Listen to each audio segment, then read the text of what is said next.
Coach, congrats on the big win. Where does that rank as far as games and victories here at Cal Poly? I mean, you guys fell behind, came back, and, just really showed what you guys are made of. I think it was an incredibly important football game for our 2010 season, and I think that's the way, as coaches, you start to look at it that way, is what's important now. Well, we had to win, and you're down 14-0. We had some injuries we were dealing with on the defensive side of the ball, and I think our players stepped up, and I think our entire team showed up. I mean, a lot of Mark had 225 yards, and we did some good things on defense and all that, but the people that didn't even play, there was so much energy on the sidelines. It was fun to be a part of it. We were down 14-0, and our guys came off the field, and there was people tapping them on the head saying, let's go, we're good, we're fine. Nobody's head went down or anything. So it was totally a team victory, and I was real proud of the fact of how we stayed in the game and faced adversity, and really faced it and stared it in the eye and did some great things. How did the team come out to practice today? I mean, they know what's at stake. I mean, the energy level's still up there? Well, just so you know, on today, we practice at 6 different times. So because the class schedules, we bring them out in groups of about 12. And they do their running and their lifting, and then we have a team meeting at the end of the day. And that's really all they do today. So I think everybody on our team that I've seen so far, there's one going on right now, so I haven't seen the 2 o'clock group. But for the most part, I think that everybody I've seen understands the importance of it, from the guys who are going to be on the show team to the guys who are going to play 75 downs. And I think there's a lot of excitement within our football team, and I hope there's going to be a lot of excitement in our campus and our community. I think that our players do. Mark just said it well. Our players feed off of the energy that's in that stadium. So if we can have the 3,000 students there and we can have the 8,000 community members there, I think that just adds to the atmosphere that we're going to play in. We're going to be excited regardless, but in reality, if we can have that 12th man there, that's a huge advantage, Cal Poly. And we've played well at home, and it's largely because of the people in the stands. What do you know about Davis? They put up some big numbers on you guys last year. Just kind of talk about Davis, what their strengths are, what you guys are keen in him. No, I'm not too sure they put up big numbers against us, but I think that they played well in the second half against us last year. And I think we played. It was a game of halves. I thought we had opportunities in the first half to be ahead 17 or 21-7 at halftime and didn't take advantage of them. And they came back and took advantage of their opportunities in the second half. But I've coached against Davis, I don't know how many times now, but quite a few.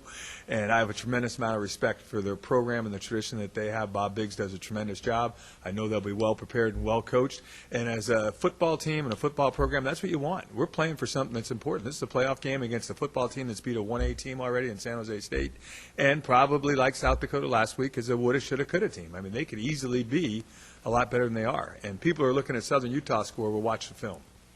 It's pouring rain, and they turn the ball over. If they don't turn the ball over in that game, they did some really good things on the offensive side of the ball. So we are definitely concerned, and they definitely have our attention, no doubt about it, because of all the things that surround this game. But most importantly, it's the outcome of our 2010 season. And this is really what competitive sports is all about, is having the opportunity in the last game of your regular season to play, to continue to play. And we have that opportunity. I do believe that. So we got to make it a reality. I got to ask it, but as far as the quarterback situation, as far as how you're approaching it this week? We're thinking Mark Rogers. I don't know what you thought of his performance, but he was 1 for 1 passing, and he had 1 carry for 7 yards. So I think we'll go with Mark. It's a good way to get him the ball. But the quarterback situation is the quarterback situation. Now, like I've said before, I feel very comfortable in all 3 guys.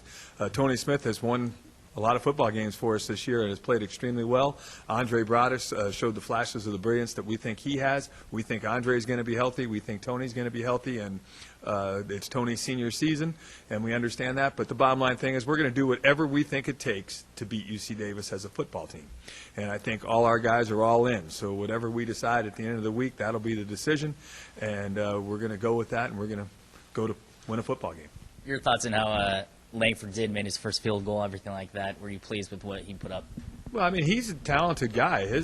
We just have to get him to understand he can't act like he's a senior in high school. He's a freshman in a college football program that if he becomes a consistent kicker that we want him to become, he has a chance to probably kick when he's finished his education here. But that's on him. How he develops the next 3 or 4 years is totally on him. So he has an extremely strong leg, but just to give you a little bit about who he is, I mean, it was, I think, a 42-yarder that he missed. And before the game, he goes, I don't miss field goals. And then I came off the field. I said, well, can you define that for me when you tell me you don't miss field goals, what exactly that means? Because that was wide left. And from that point on, he kicked the ball pretty well. But I think he needs to realize that he's a freshman and how important it is for him to live up to the words that he's going to speak. If you're going to speak it, then you got to act it. But he has that talent. This weekend they're going to honor the 1980 team. Just kind of give me your thoughts on that team and why it's important to recognize the team 30 years later. Well, I don't think there's any doubt that it comes at a great time for the 2010 team. And 3000, we have the opportunity to play in the national playoffs if we win. And we have a program that we can look at and say, you can do it if you play at Cal Poly. They won a national championship in 1980, 30 years ago. And I think it's just the timing is perfect. And I really think that that's a great thing for us to build on and look at, for our players to be able to look at and see. But most importantly, I think it's awesome for those guys to be able to come back at a game that is to watch and be honored at, that is for something more than just finishing our season. I think that the guys coming back in 1980 are going to be excited to see how we play as well. So I think it's just a great combination of events between the reunion for the 1980 team and our game against UC Davis for the Golden Horseshoe. Hopefully a great crowd from the community and the students, and those guys can reminisce about all the great times that they had and see that young people are still having great times playing football at Cal Poly. Hey, Coach, you were just talking about last game of the year. You're playing for something. I asked you last week, what it would be like. I mean, if you looked at the schedule, just the schedule at the beginning of the year, those 5 road games. I mean, some people probably didn't think this was going to happen. I mean, are you? I was talking to Allison this morning about the fact that if you would have told me at the beginning of the year we could be 3-3 on that road schedule that we had, and then play our other 5 games at home, I would have taken that. And I think one of the things that we have going for us as far as winning this game and having some postseason opportunity is, and if people really look at our schedule and look at 7-3 with 5 games in a row on the road, there's not a team, I don't think there's a team that's ever done it in college football unless it was back in the 1930s.